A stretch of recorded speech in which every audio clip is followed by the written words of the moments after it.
Assalamualaikum warahmatullahi wabarakatuh.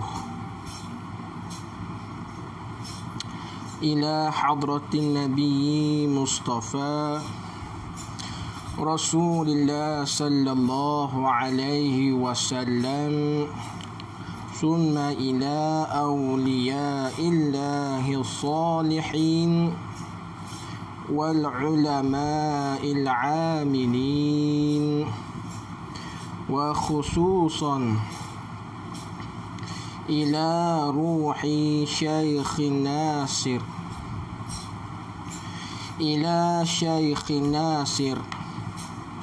Ad-Dunjuni hafizahullahu ta'ala,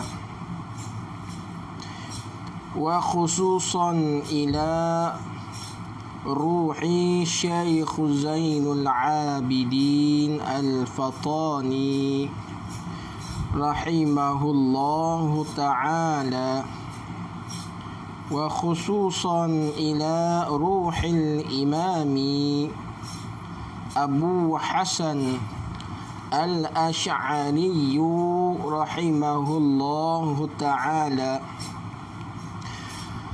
wa khususan ila ruhil imami Abu Mansur Al-Maturidi rahimahullahu ta'ala.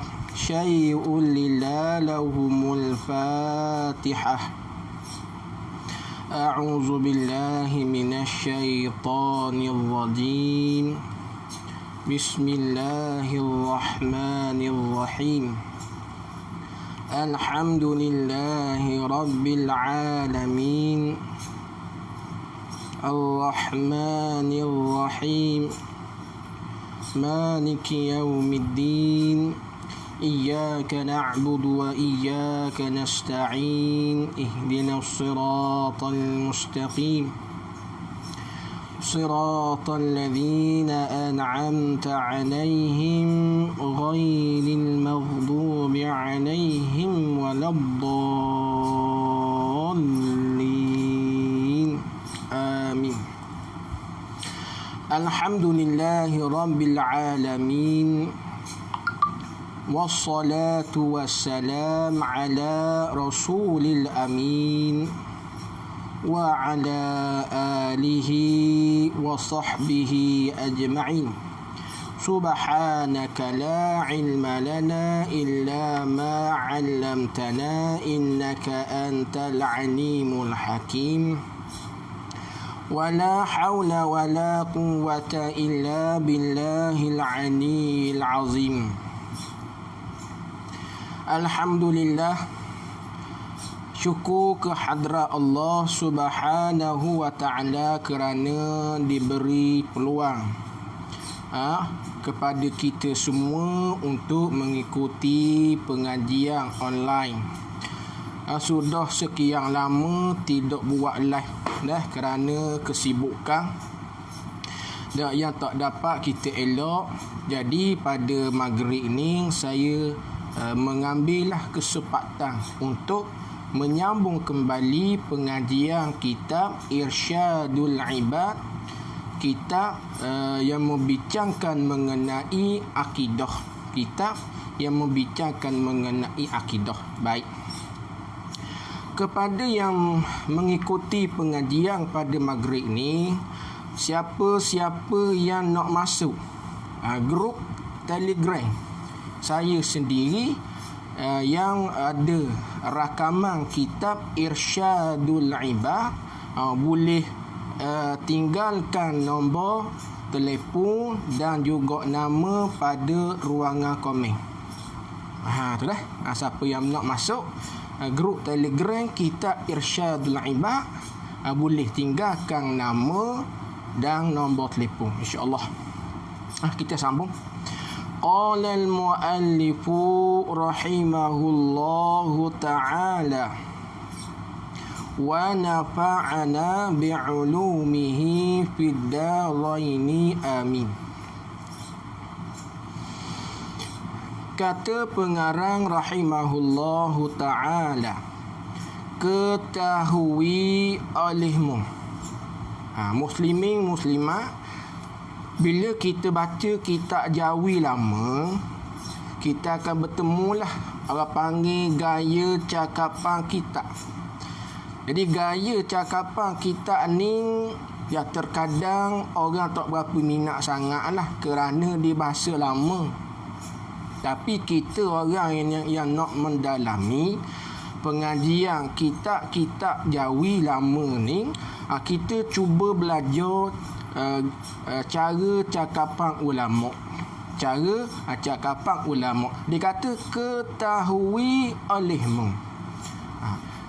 Yang kita nak di sini ialah hendak belajarlah kamu sehingga reti dan tahu. Dia gini, dia tahu ni bukanlah suatu perkara yang boleh kita usaha.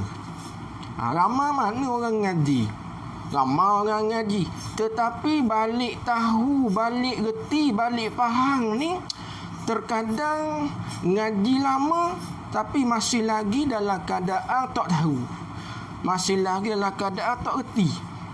Ngaji lama kuat, pagi, petang, malam nadah kitab, tetapi tahu ni, habuang tahu, habuang reti ni adalah kerjaan Allah Ta'ala, bukan kerjaan kita. Kerjaan kita ni usaha belajar ilmu. Usaha belajar ilmu, balik reti, balik faham, itu kerjaan Allah Ta'ala. Kerjaan Allah Ta'ala. Terkadang Allah Ta'ala kurniakan kita reti, kurniakan kepada kita kefahaman ni terkadang cepat, terkadangnya lambat, bergantung kepada kadar seseorang. Yang kita naknya ialah kita istiqamah dalam belajar. Ingat tu muslimin muslimat, kita istiqamah dalam belajar. Reti tak reti, itu kerjaan Allah Ta'ala. Kita minta dengan Allah Ta'ala kurniakan kepada kefahaman. Nampak tak?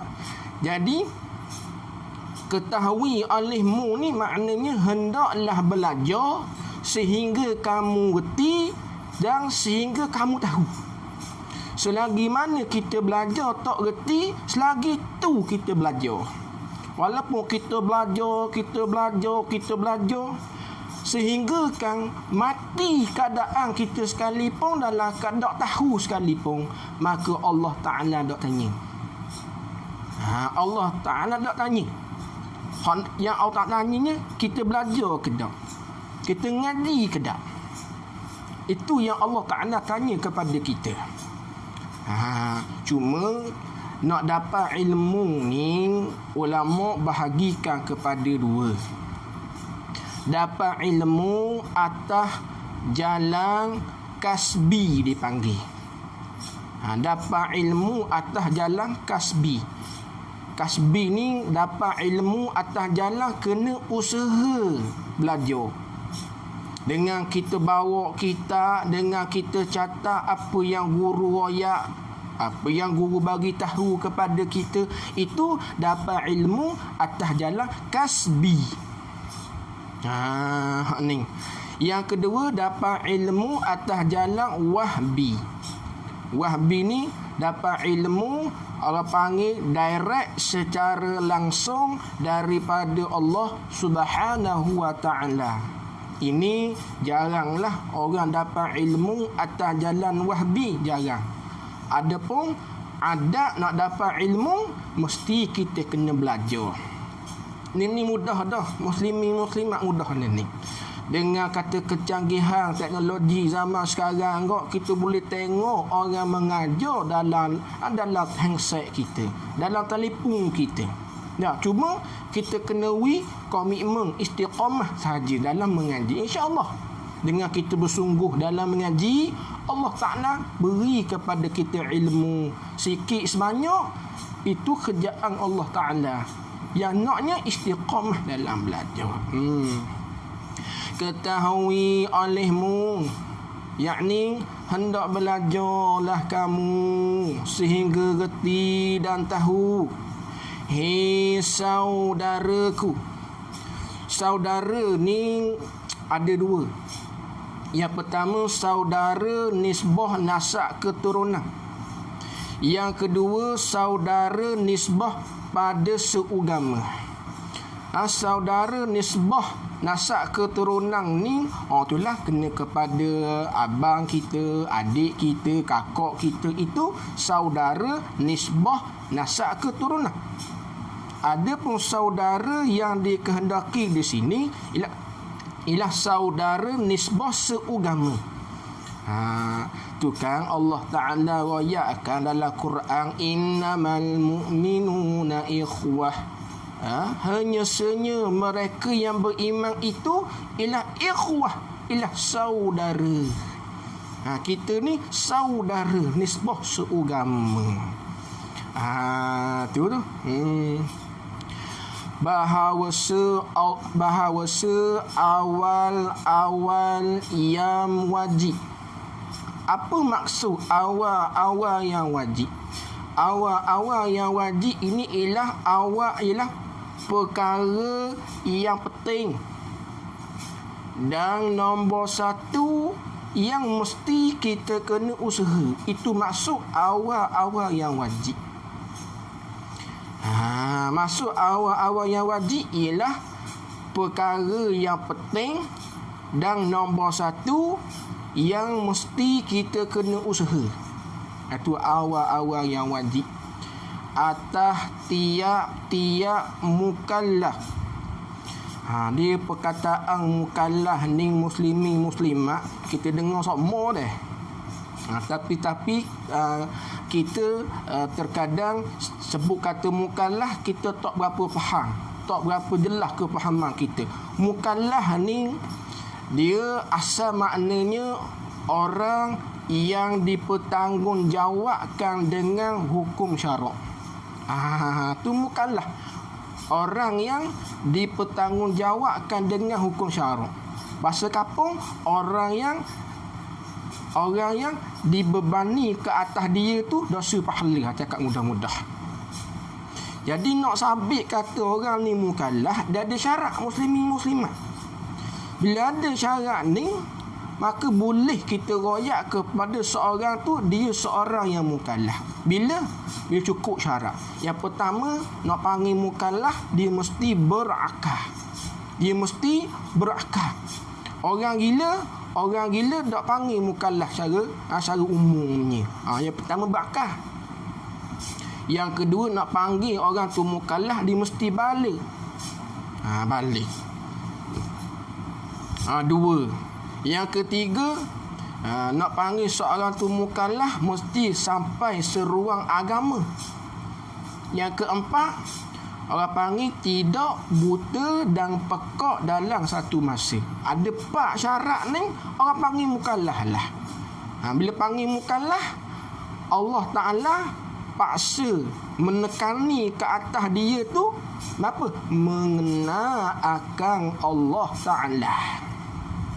Ini kewajipan yang sangat penting. Dan nombor satu yang mesti kita kena usahakan. Apabila kita bergelar mukallaf. Kalaulah kita ni belum lagi mukallaf, kewajipan mengenal Allah ni di bahu mak ayah kita. Usia 7 tahun, mak ayah kena ajar dah kewajipan agama, antaranya mengenal Allah. Bila dah usia balik, kewajipan untuk mengenal Allah ni dibebani ke atas diri kita pula. Kalau kita tak belajar, lebih-lebih lagi ilmu fardu ain, kita tak belajar, bila tidak belajar, maka dosa besar tiap-tiap saat. Bila meninggalkan kewajipan belajar ilmu fardu ain. Ilmu fardu ain ni 3 muslim-muslimat. Fiqh ni dia merakumi persoalan ibadat. Kalau tauhid, dia merakumi persoalan bab ketuhanan dengan bab kenabian. Dan yang ketiga, tasawuf yang menyentuh mengenai 10 sifat mazmumah dan 10 sifat mahmudah. 3 ilmu ni dipanggil ilmu fardu ain. Dak belajar ilmu fardu ain dah sebesar tiap-tiap saat. Ada orang yang menyeru kepada kita ni agar melakukan amal ibadat dengan mengerjakan amalan-amalan sunat biar banyak. Bagus. Tak salah. Cuma kena ingat, kita nak banyak amalan-amalan sunat, dalam masa yang sama kita jahil ilmu fardu ain, amalan kita ditolak, amalan kita tidak diterima oleh Allah Subhanahu wa taala. Nak amal ibadat mesti buat dengan ilmu. Lebih-lebih lagi ilmu fiqh, ilmu beribadat. Kena tahu air. Air yang sah kita buat, ambil air semayang, air apa kita kena tahu. Bak najis, bak haid, bak nipah, bak wiladah, bak wudu, perkara yang membatalkan wudu. Banyak kena belajar untuk mengesahkan amal ibadat kita. Adapun untuk terima amal ibadat kita kena belajar ilmu tauhid. Kita kena belajar apakah pegangan ahli sunnah wal jamaah. Yang kita kena kenal apakah pegangan-pegangan yang terpesong daripada ahli sunnah. Kita kena kenal. Takut kita berpegang dengan pegangan yang terpesong daripada ahli sunnah, amalan kita tak terpakai kawal. Amalan kita tidak diterima oleh Allah kalau kita berakidah dengan akidah yang terpesong daripada ahli sunnati wal jamaah. Adapun untuk menghasilkan pahala amal ibadat, kita kena belajar ilmu tasawuf. Ilmu yang membicarakan tentang 10 sifat mazmumah, 10 sifat mahmudah. Kita kena kenal setiap litasang di hati kita. Sama ada litasang di hati kita ni litasang yang dipuji oleh agama ke, atau litasang hati yang dicela pada agama. Ini yang kita takut. Buat amal ibadat molek dah. Mayang fardu kemah dah. Kemudian tambah pula buat amalan sunat. Bagus dah dengan Qurannya, dengan zikirnya, dengan tahajudnya. Tetapi timbul litasang di hati perasaan hairan diri, merasakan dirinya itu hebat. Ini satu penyakit yang seorang itu sedang hadapi, itu penyakit ujub. Bila penyakit ujub, pahala amal ibadat hangus letung. Walaupun sah amal ibadat di sisi fiqh. Ini yang kita kena ingat. Penyakit hak dalam ni bahaya, hak dalam. Penyakit hak dalam ni bahaya. Itu serupa dengan penyakit hak lapar. Hak dalam ni, kalau kita tak belajar penyakit dalam tak belajar bagaimana litasang riak, litasang ujub, litasang takabur, tak belajar, takut-takut kita sudah bela sifat ini dah sejak daripada kita remaja lagi. Bayangkan kita bela riak 30 tahun, bela ujub 30 tahun. Tiba-tiba kita belajar ilmu tasawuf, rupa-rupanya selama ini kita membela ujub, membela takabur dalam hati kita 30 tahun. Bagaimana kita nak buang sifat tersebut yang sudah kekal, yang sudah sebati dalam hati kita. Ni yang kita takut. Rajin buat amal ibadat tetapi hangus pada pahalanya. 3 ilmu ni muslimin muslimat wajib ke atas orang mukallaf kena belajar. Hak kita belajar ni ilmu tauhid. Nak belajar ilmu tauhid ni tak mesti kitab lama. Ikut pandanglah kitab apa-apa pun. Janji kita belajar akidah ahli sunnah wal jamaah. Sudah. Kalau orang selesa dengan kitab moden, saya showkan, belilah kitab Sifat 20, suatu pengenalan asas yang disusun, yang dikarangkan oleh Al-Mukarram Tuan Guru Ustaz Muhaddis bin Haji Jul. Kita tu bagus. Bagus kita tu. Kita tu bahasa dia mudah.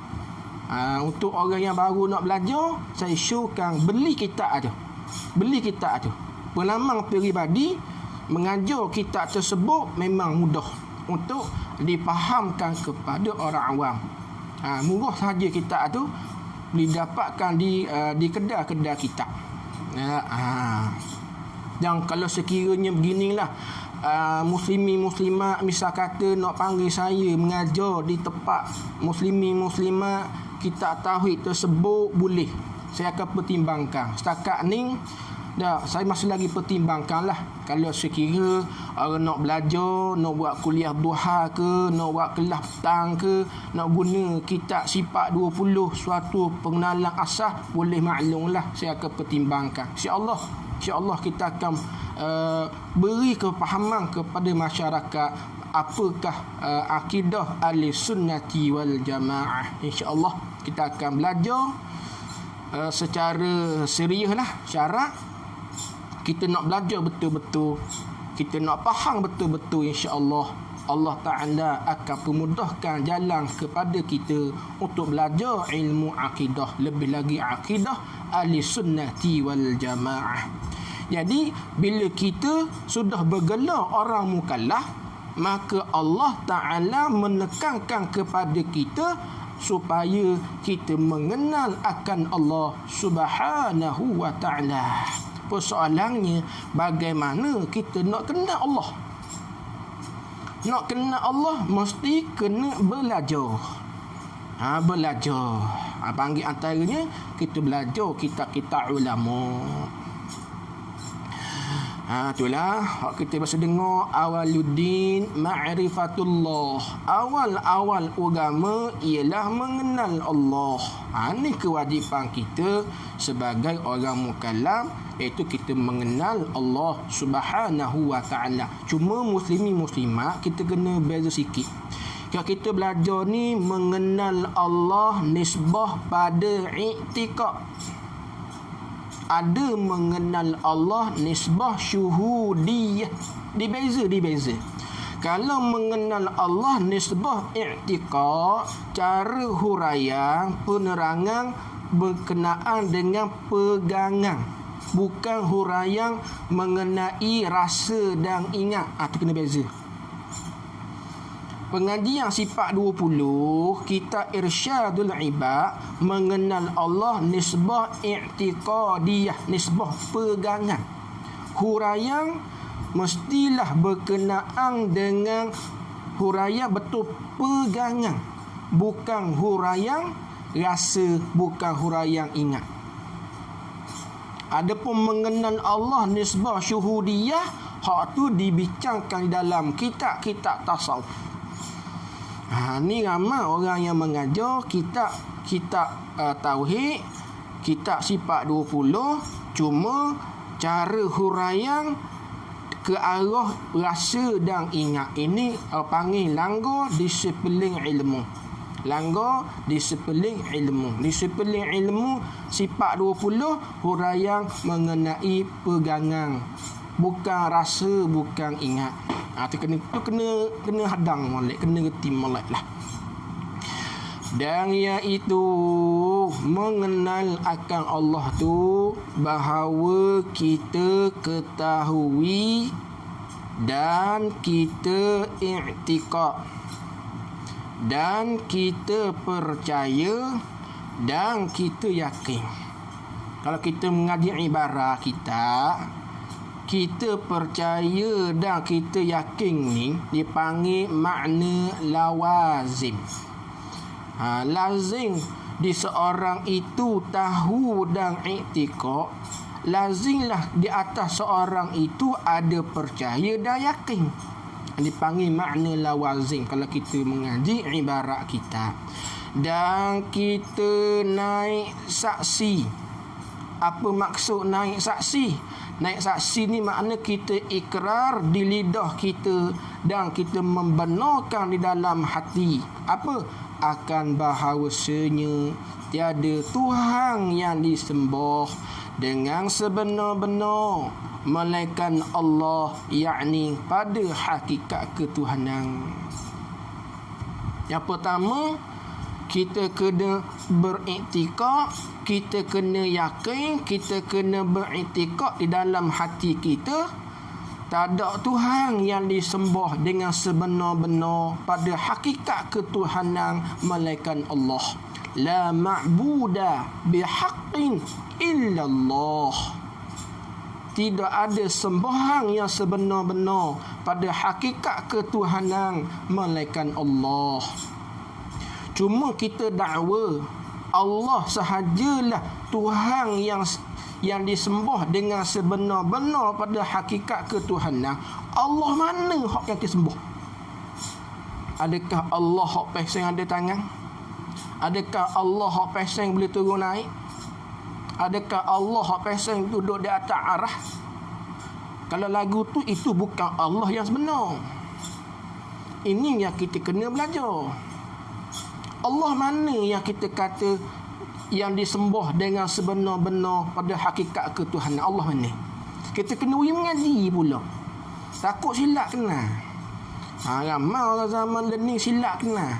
Dia mendakwa Allah Ta'ala boleh turun naik. Allah. Dia menyabitkan sifat baharu di Allah Ta'ala tu mustahil. Ini kita kena mengaji molek.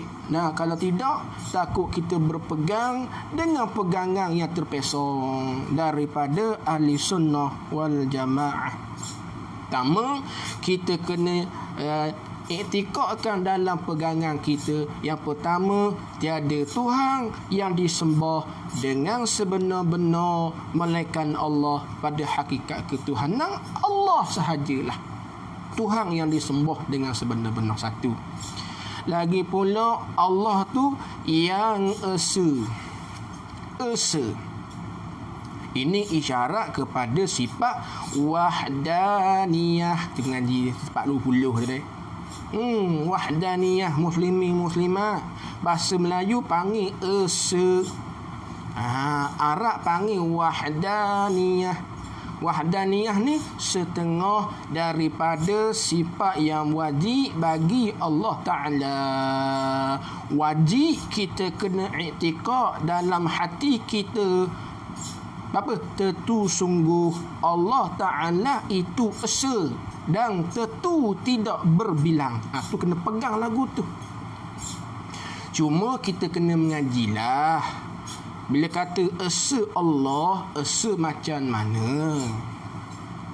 Esa ni dipecah 3. Esa pada zat, esa pada sifat, esa pada perbuatan.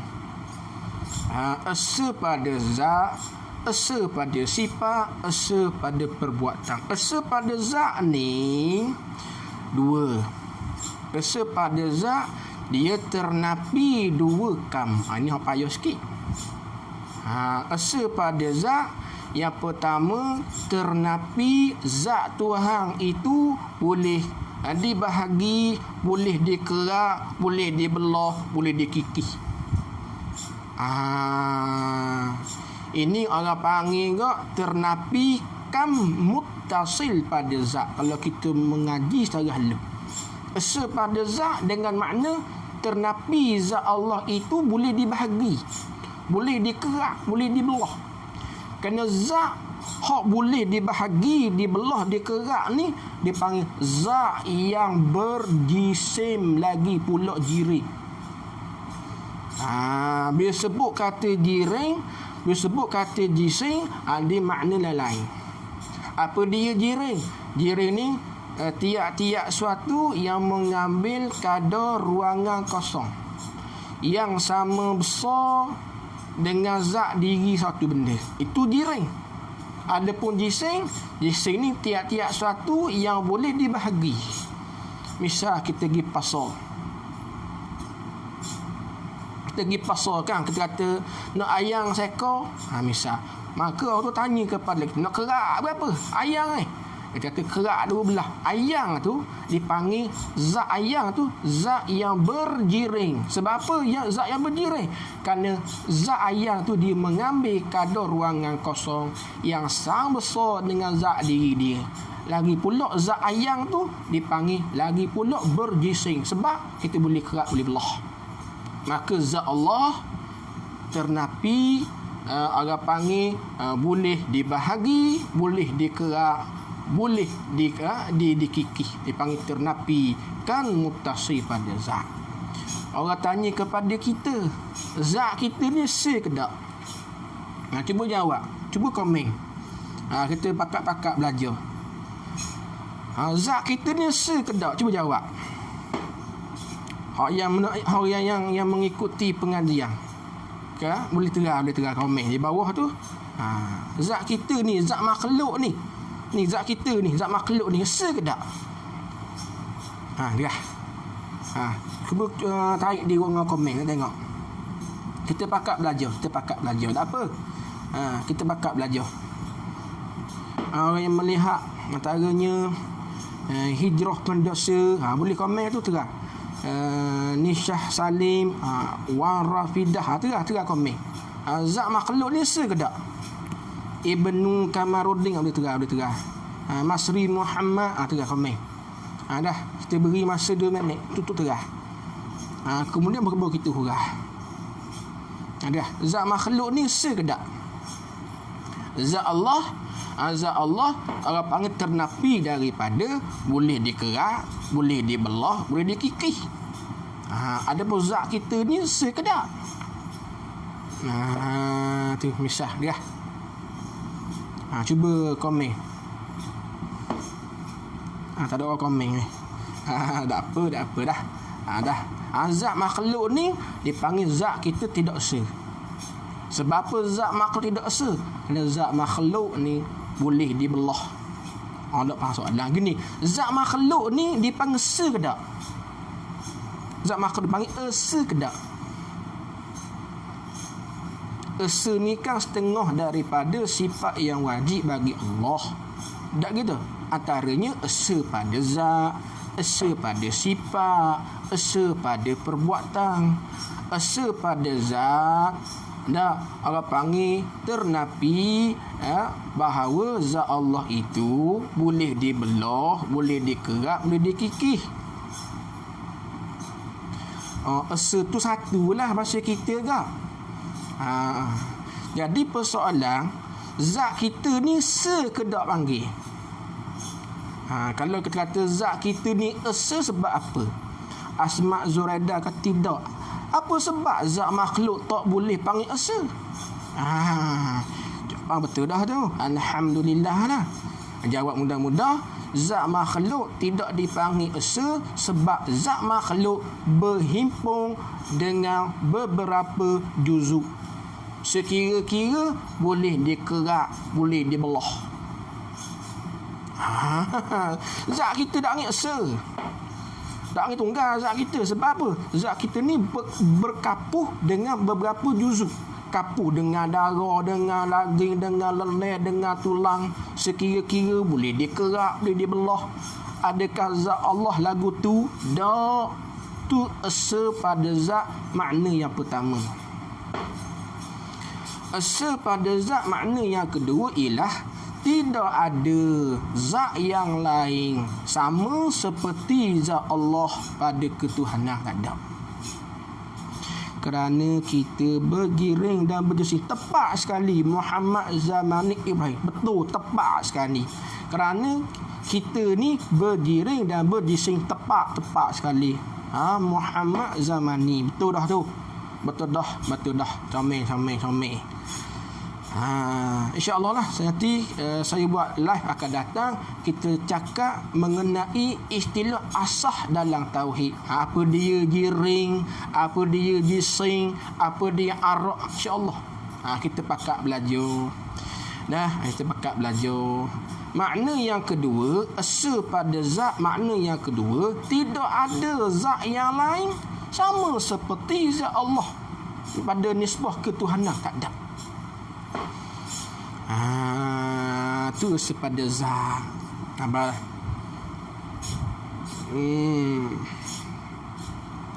Cuba tarik ni orang komen. Esa pada zat faham tak lagi? Faham tak lagi? Cuba tarik. Tak faham saya akan hurah semula. Ada. Agak-agak faham. Tak faham kita hurah semula. Baik. Esa pada sifat pula lagu mana? Esa pada sifat. Esa pada sifat ni ada dua makna. Esa pada sifat dengan makna orang panggil di atas tiap-tiap satu sifat tu se belaka. Di atas tiap-tiap satu sifat tu se belaka. Mana kudrat di Allah se, iradat di Allah se, ilmu, hayat, sama, basar di Allah se. Takut orang tanya, dah kata esa pada zat, dah 20 sifat tu se ke tak? Tanya pada kita. Ini antara soalan nak ngeteh kepada kita. Ustaz wayak esa pada sifat, dah 20 sifat tu esa ke tak? Bukankah 20 sifat tu berbilang? Bila 20 sifat tu berbilang, dia pang esa ke tak? Soalan ngeteh ada kita. Ni kita kena faham. Hak kata esa pada sifat itu ialah tiap-tiap satu jenis sifat tu sekara belaka. Tiap-tiap satu sifat tu. Anda tiap-tiap satu sifat tu sebelaka. Satu bagi tiap-tiap sifat. Betul. Tiap-tiap satu sifat tu sekara belaka. Kudrat di Allah se, iradat di Allah se, gitu. Cepat sekali. Anda esa pada zat, tiada zat lain sama seperti zat Allah. Comel tu. Comel dah, comel. Allah suka. Bila kita mengaji kita faham suka. Dah suka. Kalau kita tak faham, jangan kita putus asa muslimin-muslimat. Dah. Kalau kita tidak faham, itu satu ujian kepada kita untuk kita bersungguh lagi belajar dalam ilmu tauhid. Esa pada sifat makna yang kedua, tidak ada sifat yang lain sama seperti dak sifat Allah Subhanahu wa taala. Ada ustaz game makrifat berpusing-pusing katanya. Ibnu Kamaruddin, biarlah apa kata mereka. Kita mengaji ni panggil cara jalanan ulama yang mu'tabar. Banyak video yang fitnah. Dia kata antaranya menyabitkan Allah Ta'ala boleh berpindah dari atas ke bawah. Allah ni antara fitnah akhir zaman. Muslimat takut sangat. Takut sangat. Menyabitkan Allah Ta'ala boleh berpindah ke satu tempat ke tempat, atas turun bawah, bawah naik ke atas. Allah, ini fitnah yang sangat besar dalam bab akidah. Kita bimbang takut orang berpegang dalam akidah mereka Allah Ta'ala boleh pindah randa, punah di jahannam teruk. Allah, yang takut ni kita minta supaya Allah Ta'ala minta Allah Ta'ala tunjukkan yang sebenar, nampak sebenar. Allahumma arinal haqqa haqqa warzuqna tiba'ah. Ya Allah, perlihatkan kepada kami hak sebenar, nampak sebenar, dan rezekikan kepada kami agar kami dapat turuti jalan yang benar tu. Wa arinal batila batilan warzuqna ijtinabah. Dan ya Allah, perlihatkan kepada kami hak salah yang nampak salah, dan rezekikan kepada kami agar kami dapat menjauhi jalan yang salah itu. Ingat, berpegang teguhlah dengan akidah ahli sunnah wal jamaah. Jangan lari. Akidah ahli sunnah wal jamaah sama sekali tidak menyabitkan Allah Ta'ala bertempat. Tidak. Akidah ahli sunnah wal jamaah ialah akidah Allah Ta'ala mawjud bila makan. Allah Ta'ala ada dengan tidak bertempat. Dalil Hak paling besar sekali sehari semalam kita duk baca Alhamdulillahi Rabbil Alamin. Ini dalil Tuhan tak bertepat. Cukup dengan Alhamdulillah Rabbil Alamin. Cukup. Faham situ cukup mengatakan akidah Allah Ta'ala tidak bertempat itu akidah yang sebenar. Cukup. Cukup. Yang ketiga, esa pada perbuatan, dengan makna tidak ada perbuatan yang lain sama seperti perbuatan Allah. Tak ada. Tidak ada perbuatan yang lain sama seperti perbuatan Allah pada memberi bekas pada sesuatu. Tak ada. Ini kita berpegang dalam pegangan kita, pacak kemah dalam pegangan kita, tentu sungguh Allah Ta'ala itu esa dan tentu tidak berbilang-bilang. Cukup lah, cukup. Gitu je, pegang. Kemah. Kalau orang kata Tuhan berarah, bertepak, tolak. Kenapa? Kerana Allah Ta'ala itu tidak berarah, tidak bertempat, tidak bermasa. Kerana berarah, bertepak, bermasa, sifat yang lawazim bagi jiring. Allah Ta'ala zat bukan jiring. Bila Allah Ta'ala zat bukan jiring, Allah Ta'ala tak bertepak, Allah Ta'ala tidak berarah, Allah Ta'ala tak bermasa. Ini keadaan mati muslimin muslimat. Kalau kita belajar kitab Ummul Barahin cukup. Cukup. Allah Ta'ala tak bertepak, Allah tak tidak berarah, tidak bermasa. Cukup. Bagaimana mereka mengatakan Allah Ta'ala bertepak? Bagaimana mereka mengatakan Allah Ta'ala boleh berarah? Allah, ya Allah, minta-mintalah Allah Ta'ala jaga iman kita, jaga akidah kita. Mudah-mudahan kita menghadap kepada Allah dalam keadaan akidah yang benar. Irji'i ila rabbiki radiyatan mardiyah. Nak tu. Allah, ya Allah. Kita pakat doa, nak duduk bersama dengan ulama yang benar. Nak minta dengan Allah supaya Allah Ta'ala beri kesempatan kepada kita untuk kutip mutiara-mutiara daripada ulama. Kenapa? Lagu apa? Man ana laulakum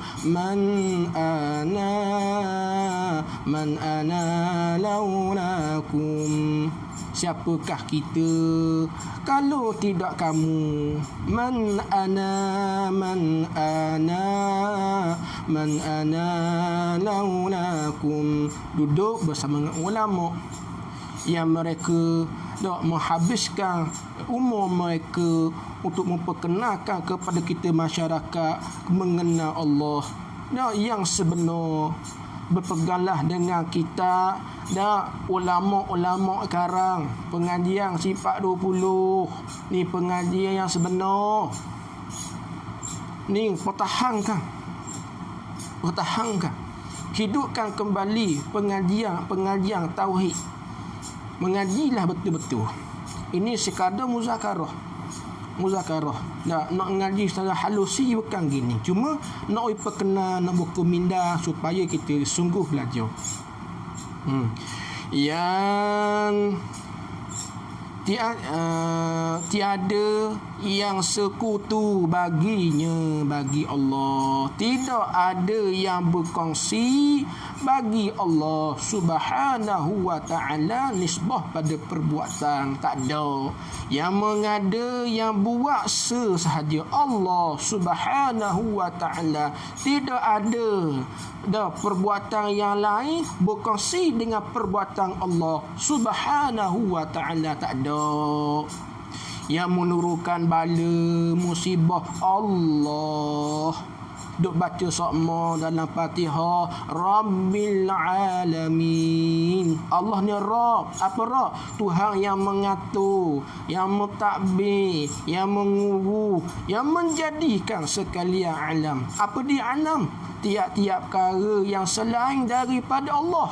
Allah lah yang mengaturkan. Kita orang yang beriman, Allah Ta'ala turunkan ujian, turunkan bala musuh. Kita redha. Kenapa? Kita faham akan Rabbil Alamin yang duk baca dalam Fatihah. Itu orang beriman. Dia redha di atas tiap-tiap musibah. Dia terima dengan hati yang redha. Ni payah nak redha di atas ujian Allah. Payah. Maknanya nak ada akidah. Belajar molek. Ialah Tuhan yang amat besar dengan kebesarannya. Ni Tuhan. Besar di sini bukan besar jiring. Besar di sini bukan besar jiring. Besar di sini dengan makna besar nisbah pada pangkat ketuhanan. Bukan besar jiring, bukan besar saeh. Tak, kerana besar saeh ni orang panggil itu zat makhluk. Tu zat makhluk. Besar di sini besar pada nisbah pangkat ketuhanan. Tu kita kena iktikad Allah Ta'ala ni besar nisbah pada pangkat ketuhanan. Lagi raja yang amat kebesaran. Allah Ta'ala ni malikul muluk, raja bagi sekalian raja.